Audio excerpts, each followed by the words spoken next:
Good morning बच्चों। आज आपकी वर्कशीट नंबर 72, डेट है 24 जनवरी 2022। आज की वर्कशीट बेटा आपकी राजनीति विज्ञान सिविक्स की बुक चैप्टर नंबर 4 चुनावी राजनीति इलेक्टोरल पॉलिटिक्स से ली गई है और आज चुनावी राजनीति की पहली वर्कशीट है। तो आइए शुरू करते हैं आज की वर्कशीट। तो बेटा आज की वर्कशीट में हम जानेंगे चुनाव क्यों ज़रूरी है, चुनाव क्यों कराए जाते हैं और चुनाव एक लोकतांत्रिक चुनाव के लिए न्यूनतम शर्तें क्या हैं। तो आज की वर्कशीट में हम बेटा चुनाव के बारे में ही पढ़ेंगे और आप सब जानते हैं अभी भारत में 5 राज्यों में चुनाव हो रहे हैं। अगर आप टीवी देखेंगे न्यूज़ में या न्यूज़पेपर पढ़ते हो तो आपको चुनावों के बारे में जानने को मिलेगा। तो सबसे पहले बेटा चुनाव क्यों। चुनाव एक लोकतांत्रिक देश की एक मुख्य विशेषता है, ये आपको पता है। अगर क्योंकि जो भी देश लोकतांत्रिक होगा तो उसकी सबसे पहली विशेषता है कि वहाँ पर चुनाव एक निश्चित अंतराल के बाद होना कंपलसरी है।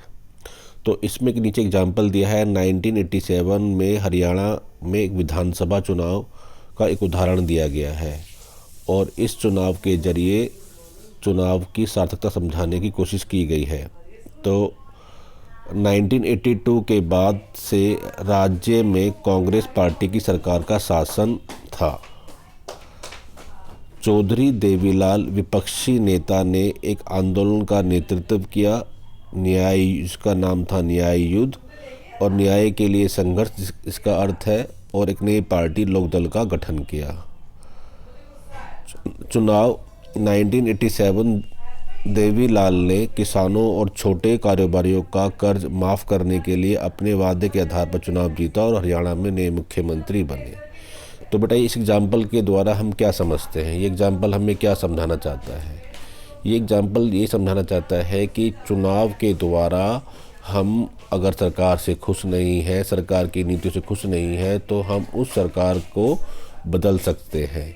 इस एग्जाम्पल के द्वारा बेटा हम ये जानते हैं कि हरियाणा जो जैसे अभी आप देख रहे हैं, अभी यूपी में विधानसभा चुनाव है, उत्तराखंड में विधानसभा चुनाव है, मणिपुर में, गोवा में आपके विधानसभा चुनाव है। तो ऐसी ही ये एग्जाम्पल दिया गया है आपको 1987 में हरियाणा में हुए विधानसभा चुनावों का। इसके अंदर ये बताया गया है कि उस वक्त आपको पता है भारत में चुनाव जो होते हैं 5 साल बाद होते हैं। तो 82 में जब चुनाव हुए थे तो क्या हुआ था, वहाँ पर कांग्रेस की सरकार बनी थी और 82 के बाद 82+5 87 में चुनाव होने थे। तो जब जो विपक्ष के नेता थे चौधरी देवीलाल, तो उन्होंने न्याय युद्ध नामक एक आंदोलन का नेतृत्व किया और उन्होंने अपनी एक नई पार्टी बनाई जिसका नाम लोकदल नामक पार्टी रखा और उसने उस चुनाव में कांग्रेस के विरुद्ध अन्य विपक्षी दलों को मिलाकर एक मोर्चा बनाया और चुनाव प्रचार में देवीलाल ने जो वादा किया लोगों से कि अगर वो पार्टी चुनाव जीती और वो सरकार बनी तो वो किसानों का, छोटे व्यापारियों का जो कर्जा उन्हें माफ़ कर देगी और सबसे पहला काम यही करेगी। इसके बाद जब चुनाव संपन्न हुए और 1987 में सरकार जो लोग थे कांग्रेस से नाखुश थे, उन्होंने देवीलाल के वादे से आकर्षित होते हुए उनकी पार्टी को वोट दिया और लोकदल और सहयोगी दलों की सरकार बनी। इसको 90 में से 76 सीटें मिली और अकेले ही लोकदल ने 60 सीटें जीत ली थी, जिससे उसको स्पष्ट बहुमत मिल गया था। तो इस प्रकार से हम देख सकते हैं कि चुनाव की प्रक्रिया क्या है। अब इस उदाहरण में हमने देखा कि लोग मौजूदा सरकार के कामकाज से नाखुश थे तो उन्होंने क्या काम करा, उन्होंने सरकार बदल दी। चुनाव सरकार की नीति में बदलाव का कारण बन सकते हैं। जो चुनाव के द्वारा जो चुनाव सरकार की नीति में बदलाव, मतलब जो सरकार अगर जो इलेक्शन होते हैं, जो हर कोई अपना मैनिफेस्टो लागू करता है कि हम चुनाव जीत जाए तो क्या करेंगे, तो उन मैनिफेस्टो के आधार पर सरकार बदलाव का कारण बन सकती है। अगला, लोकसभा चुनाव में जो पार्टी अधिकांश सीटें हासिल करती है वह केंद्र में, और जो पार्टी राज्य विधानसभा चुनावों में अधिकांश सीटें हासिल करती है वह राज्य में सरकार बनाती है। तो बेटा आपको पता है लोकसभा चुनाव होते हैं वह भी हर 5 साल बाद होते हैं, और जो पार्टी बहुमत हासिल करती है उसकी सरकार बनती है। जैसे अगर आप देखेंगे इस केंद्र के अंदर बीजेपी और उसके सहयोगी दलों की सरकार ने पार्टियों ने बहुमत हासिल किया, तो इस वक्त जो सरकार बनी हुई है वह आपके बीजेपी और उनके सहयोगी दलों की है, जिनमें आप देख सकते हैं हमारे प्रधानमंत्री श्री नरेंद्र मोदी जी लोकसभा में से है। इसके अलावा इस सरकार को हम बोलते हैं केंद्र सरकार। इसी प्रकार से जो हमारे स्टेट है, राज्य है, उनमें होते हैं विधानसभा चुनाव, और इन विधानसभा चुनावों में जो पार्टी बहुमत हासिल करती है और तो वह सरकार बनाती है और उसको हम बोलते हैं राज्य सरकार। इस प्रकार से 2 सरकार होती है, केंद्र की सरकार और राज्यों में राज्य की सरकार। पूरे भारत की सरकार को हम बोलते हैं केंद्र सरकार, और जो विधानसभा चुनाव होते हैं उनमें राज्य सरकार मिलती है। जैसे अभी आपको पता है भारत में 5 राज्यों में विधानसभा चुनाव होने हैं, जिनका रिजल्ट आपको पता है 10 मार्च को आना है। इसके बारे में आप टीवी में न्यूज़ में भी पढ़ सकते हैं। अब बेटा बात आगे करते हैं। आगे आता है हमारा, हमें चुनाव की ज़रूरत क्यों है। तो सबसे पहले बेटा चुनाव आपको पता है कि लोकतांत्रिक देश में चुनाव एक कंपलसरी शर्त है, एक आवश्यक शर्त है, और चुनाव के द्वारा मतदाताओं को कई विकल्प मिलते हैं। वह क्या विकल्प मिलते हैं कि वह जो मतदाता वोटर्स होते हैं वह अपने लिए चुनते हैं, क्योंकि जो सरकार है वो अपने लिए चुन रहे हैं कि उनके लिए कानून कौन बनाएगा। वह चुन सकते हैं कि कौन सरकार बनाएगा और बड़े फैसले लेगा। वह चुन सकते हैं कि जिसकी नीतियाँ सरकार और कानून बनाने का मार्गदर्शन करेगी।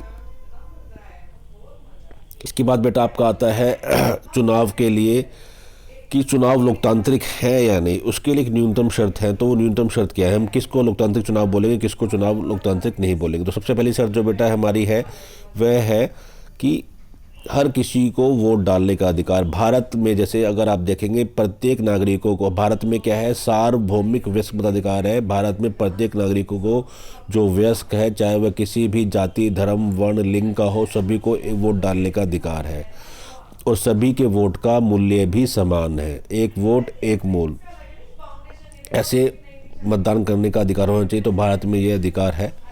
दूसरा आता है चुनाव नियमित अंतराल पर आयोजित किए जाने चाहिए। बेटा चुनाव जो होते हैं नियमित, जैसे भारत में चुनाव जो होते हैं हर 5 साल बाद विधानसभा के चुनाव और लोकसभा के चुनाव नियमित अंतराल पे कराए जाते हैं। तो चुनाव जो है एक नियमित अंतराल पे होनी चाहिए। जैसे अब अगर देखेंगे कहीं 4 साल है, कहीं 6 साल है चुनाव कराने का।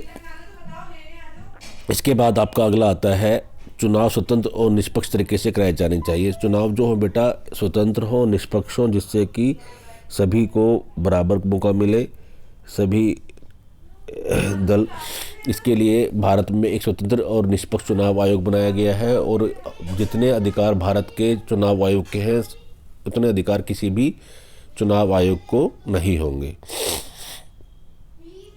इसके बाद बेटा आपका आता है पार्टियों और उम्मीदवारों को चुनाव लड़ने के लिए आज़ादी होनी चाहिए। बेटा सभी पार्टियों को, सभी उम्मीदवारों को चुनाव लड़ने के लिए आज़ादी होनी चाहिए, और मतदाताओं को विकल्प प्रदान करना चाहिए। ऐसा ना हो कि एक ही पार्टी और एक ही पार्टी होगी तो फिर वही चुनाव जीतती रहेगी, 2 पार्टी होगी तो उनमें ही इंटरचेंज होता रहेगा। इसलिए विकल्प होना बहुत ही आवश्यक है।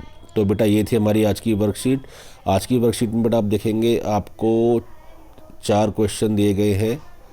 पहला क्वेश्चन है हमें चुनाव की आवश्यकता क्यों है।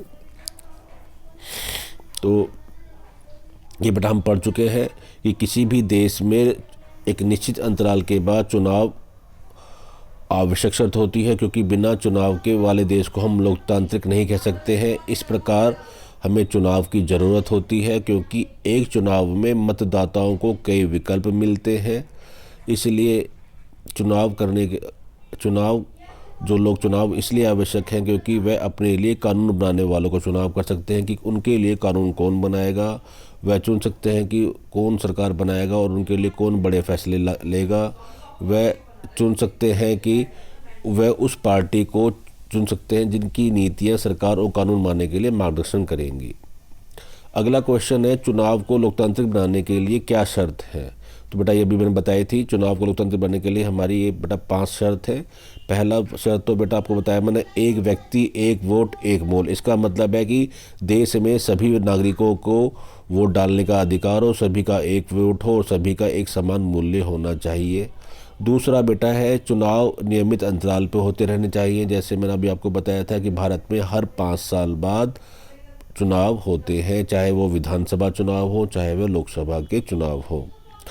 अगला है बेटा हमारा, चुनाव स्वतंत्र और निष्पक्ष ढंग से कराए जाने चाहिए, जिससे लोग सचमुच अपनी इच्छा से जनप्रतिनिधि का चुनाव कर सके। इसके बाद है बेटा दलों, मतलब चुनाव स्वतंत्र निष्पक्ष हो, उन पे लोगों पे किसी प्रकार का दबाव ना हो, उन्हीं की इच्छा के अनुरूप ही सरकार बने और वही अपने फ्री होकर अपने प्रतिनिधि का चुनाव कर सके। अगला है बेटा दलों और उम्मीदवारों को चुनाव में उतरने की स्वतंत्रता हो। मतलब सभी दलों को, सभी लोगों को कोई भी चुनाव में लड़ने की स्वतंत्रता हो, वह मतदाताओं के लिए चुनाव में विकल्प पेश करे। इसके बाद बेटा अगला पॉइंट है, जिसको वास्तव में लोगों ने चुना है उसी की सरकार बननी चाहिए। ये हमारे चुनाव को लोकतांत्रिक बनाने की शर्तें थी। अगला क्वेश्चन आता है आपका बेटा, यदि लोग मौजूदा सरकार से नाखुश हैं तो वो क्या कर सकते हैं। बेटा अगर लोग जो है सरकार से नाखुश होंगे तो वह सरकार को बदल सकते हैं, किसी और को मौका दे सकते हैं। अगला आता है बेटा, क्या भारत में चुनाव को लोकतांत्रिक कहा जा सकता है। हाँ बेटा, भारत में चुनाव को लोकतांत्रिक कहा जा सकता है, क्योंकि भारत में चुनाव वयस्कों के अधिकार के आधार पर होते हैं। इसके अंतर्गत भारत में सभी वयस्कों को, चाहे वह किसी भी जाति, किसी भी वर्ण, किसी भी लिंग, किसी भी धर्म का हो, सभी को वोट डालने का अधिकार है अगर वह वयस्क हो गया है तो। अगला, भारत में बड़ा संयुक्त निर्वाचन क्षेत्र है, जिसमें चाहे मतदाता वो भी किसी भी जाति धर्म से संबंध रखते हो, सभी को अपना प्रतिनिधि चुनने का अधिकार है। इसके बाद बेटा आप देखेंगे भारत में जो चुनाव होते हैं वह स्वतंत्र एवं निष्पक्ष तरीके से हमारा भारतीय चुनाव आयोग जो है वो कराता है। चुनाव के नतीजों को सभी दल द्वारा स्वीकार किया जाता है और भारत में चुनाव बेटा आप देखते हैं हर नियमित अंतराल पर चुनाव होते रहते हैं। इस प्रकार भारत में होने वाले चुनाव हमारे लोकतांत्रिक चुनाव है। तो ये थी बेटा आज आपकी वर्कशीट, इसको करिए, पढ़िए, समझिए। धन्यवाद।